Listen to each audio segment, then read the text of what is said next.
અમદાવાદ કે જ્યાં શેર બજારમાં રોકાણની ટિપ્સના બહાને છેતરપિંડીનો પર્દાફાશ થયો। અલગ અલગ તારીખે ફરિયાદી પાસેથી 59 લાખથી વધુ રૂપિયાની છેતરપિંડી। ખોટી રીતે નફો બતાવી શેર બજારમાં રોકાણ કરવાના બહાને ઠગવામાં આવ્યા। સાયબર ક્રાઇમે ફરિયાદના આધારે 3 લોકોની ધરપકડ કરી છે। 59 લાખમાંથી આરોપીઓએ 20 લાખ રૂપિયા ઉપાડી લીધાનું જાણવા મળ્યું। છેતરપિંડીના રૂપિયાનું આરોપીઓએ ક્રિપ્ટોકરન્સીમાં રોકાણ કર્યું।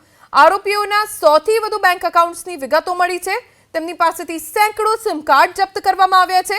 આરોપીઓના ઠિકાણાઓ પર તપાસ કરતા 115 બેંકના ક્રેડિટ કાર્ડ મળી આવ્યા। અલગ અલગ યુનિવર્સિટીના લેટર પેડ, માર્કશીટ, સ્ટેમ્પ પણ મળી આવ્યા છે।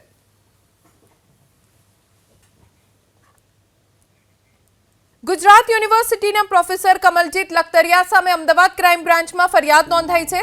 ગુજરાત યુનિવર્સિટીના 4 કરોડથી વધુના રૂપિયાની ઉચાપત કર્યા હોવાની ફરિયાદ નોંધાઈ। ઉપરાંત 16 કરોડ રૂપિયાનો ખર્ચ થયેલો છે, તેના કોઈ હિસાબ નથી આપવામાં આવ્યા। આ અંગે અમદાવાદ ક્રાઇમ બ્રાન્ચે કમલજીત લખતરિયાની ધરપકડ કરી છે। ગુજરાત યુનિવર્સિટીમાં એસોસિએટ પ્રોફેસર તરીકે ફરજ બજાવતા કમલજીત લખતરિયા વર્ષ 2015થી એનિમેશન ડિપાર્ટમેન્ટમાં કોઓર્ડિનેટર તરીકેનો ચાર્જ સંભાળતા હતા। એનિમેશન ડિપાર્ટમેન્ટમાં ખાનગી કંપનીઝ સાથે એમઓયુ થયા હતા।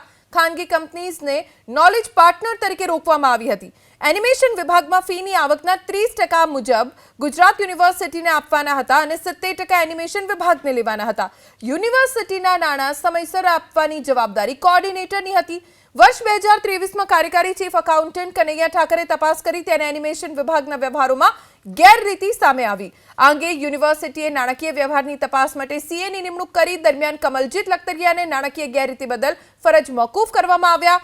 નિવૃત્ત ડિસ્ટ્રિક્ટ જજની અધ્યક્ષતામાં ઇન્ક્વાયરી થઈ। દરમિયાન કમલજીત લખતરિયાએ પોતાના અંગત વપરાશ માટે પોતાના ખાતામાં, સંબંધીઓના ખાતામાં, વેપારીઓના ખાતામાં જેના આધાર પુરાવા નથી તથા નોલેજ પાર્ટનરના ખાતામાં જરૂર કરતા વધુ એમ કુલ 4 કરોડથી પણ વધુની રકમ ટ્રાન્સફર કરી હતી।